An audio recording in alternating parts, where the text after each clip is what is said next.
This is the Investor Connect podcast program. I'm Hall T. Martin. I'm the host of this show in which we interview angel investors, venture capital, family offices, private equity, and many other investors for early stage and growth companies. I hope you enjoy this episode.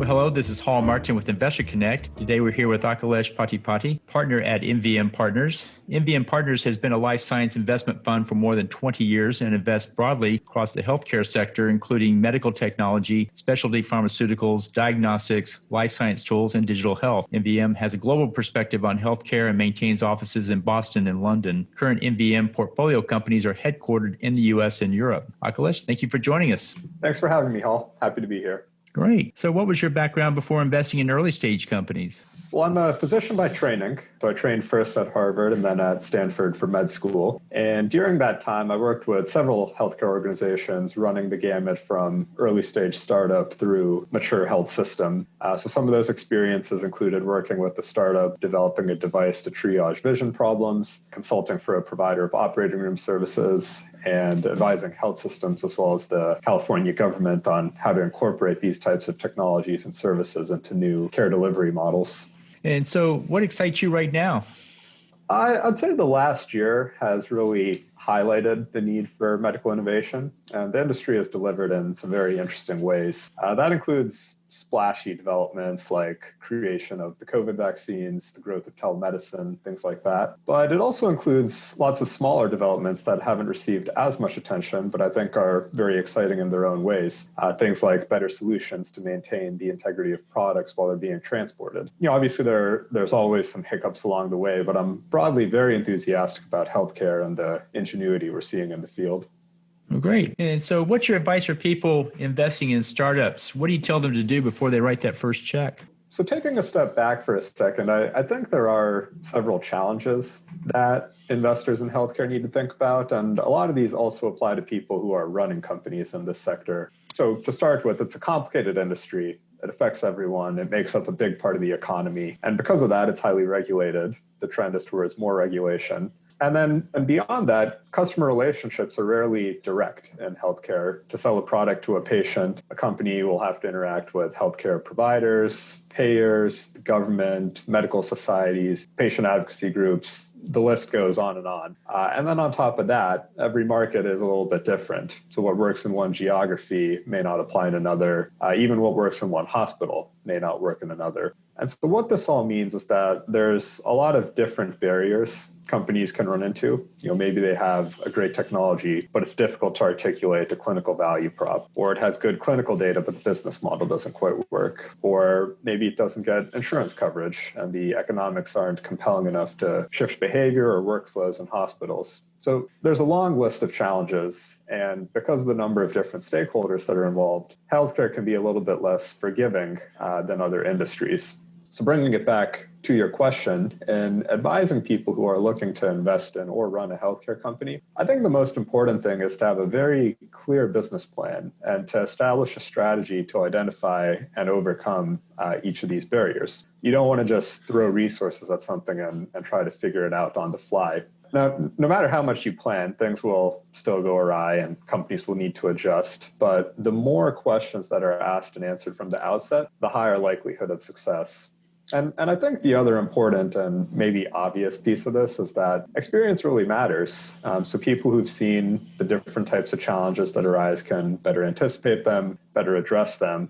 So for an investor, I think it's important to find a team that has relevant experience and a good track record in healthcare. And for someone running a company, it's important to both assemble a good team around you and also to find investors who have extensive sector expertise. And getting that fit of manager and investor is important. And then what's your advice for people running startups in the healthcare sector? What do you tell them to do before they go out to raise funding? Yeah, it's a similar set of things in terms of really thinking through the types of problems they might run into, figuring out how to address them, and then getting the right people around them to maximize their chance of success. And so how do you see the industry evolving from here? We're in COVID, in various stages of reopening and so forth. Where do you see it going at this point? I would say it's evolving in all sorts of interesting ways. So, as you mentioned, one big impetus for change right now is COVID. And one of the biggest things that's done has created a push towards more remote care models. So in the very short term, that translated to a lot more telemedicine visits.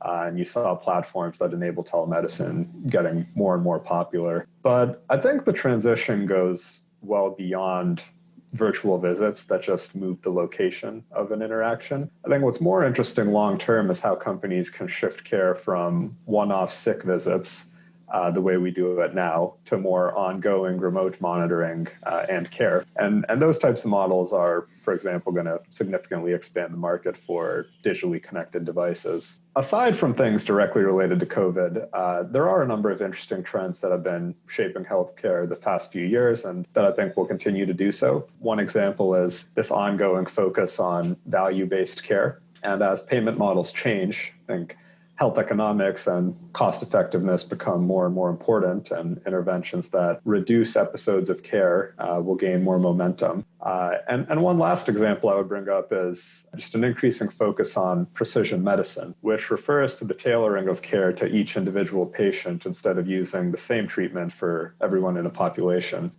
Different patients experience medical conditions in different ways, and I would say medicine is getting better at accounting for that. One application is in molecular diagnostics, where instead of using generic risk factors, companies are developing tests that can predict a patient's response to therapies based on their genetics, or in the case of many cancers, tumor genetics. So I'd say these are a handful of themes I would say are impacting and will continue to impact healthcare. And there's some good examples of companies making progress in each of them. Right. Well, if you had to pick one thing that would be the biggest change coming up, what would you call out to be the biggest change? Yeah, I would say that of those, the transition to remote care models is a pretty big one. And the other theme that I think feeds into that, not just from COVID, is the fact that, there's an aging population in the US, and there's an increasing burden of chronic disease. And in order to better manage that, I think that companies and health systems need to come up with strategies to handle the additional burden and complications of disease in an efficient way.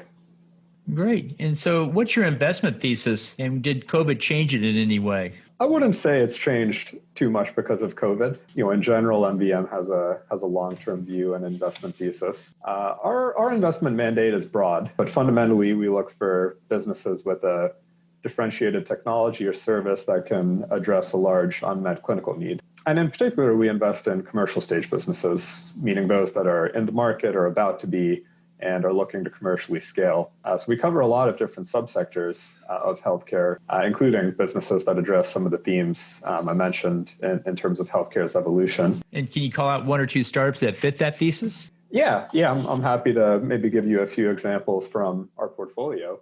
So first, I mentioned remote monitoring, digitally connected devices. So we have a portfolio company called Vital Connect, which commercializes a wireless patch that can continuously monitor vital signs and cardiac rhythm. That allows doctors to have continuous input on high-risk patients without having to keep them in the hospital. Second, in thinking about value in healthcare, we recently made an investment in a company called GT Medical, which commercializes a radiation treatment for brain tumors. Right now, radiation is usually provided through external beam radiation, which in many cases requires dozens of treatments over several weeks after an initial surgery. But GT's gamma tile therapy basically entails placement of a radiation tile in the tumor bed at the time of the surgery, which means treatment starts right away and doesn't require all those additional episodes of care. And then in terms of thinking about precision medicine, we recently made an investment in a company called MDX Health, which has molecular diagnostic tests to help gauge a patient's risk of prostate cancer. And that information can then help a doctor determine next steps, for example, whether he or she should do a prostate biopsy. So these are the types of businesses that we think are really moving medicine forward and shaping new standards of care. Well, we talked about several applications and sectors. If you had to pick one to be, a good immediate opportunity for investors to pursue, which one would you put at the top of the list?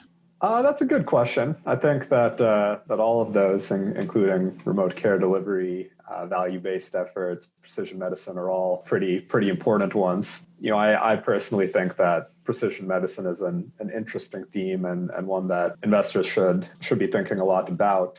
While we're chatting about it, I might call out a couple others. One is the space around provider and payer workflow. In the last decade, I would say that policy change, payer and provider consolidation, and those sorts of themes have increased the administrative challenges of delivering healthcare. And I think there's interesting companies, particularly in healthcare IT, that are working to address some of those. So yeah, I think all of these are pretty exciting areas. There's a lot to work with when it comes to healthcare. Great. Well, in the last few minutes that we have here, what else should we cover that we haven't? I'd say we've covered most of what I want to talk about. I would just end by saying that I think there are tremendous opportunities in healthcare, and it's an exciting time to be building businesses in this space. Great. So how best for listeners to get back in touch with you? Best way to reach me would be via email. They can reach me at ap@mvm.com. I'll put those in the show notes. I want to thank you for joining us today and hope to have you back for a follow-up soon. Great. Thank you. Investor Connect helps investors interested in startup funding. In this podcast series, experienced investors share their experience and advice. You can learn more at investorconnect.org.